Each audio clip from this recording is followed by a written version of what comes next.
কোন কলমে লিখছ বিধি ভাগ্যটা বলো আমার। আমার সুখ লেখার কালি ছিল না বুঝি তোমার। কোন কলমে লিখছ বিধি ভাগ্যটা বলো আমার। আমার সুখ লেখার কালি ছিল না বুঝি তোমার।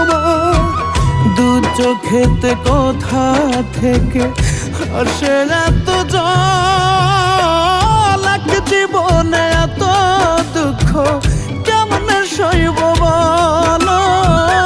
এক জীবনে এত দুঃখ কেমনে সইব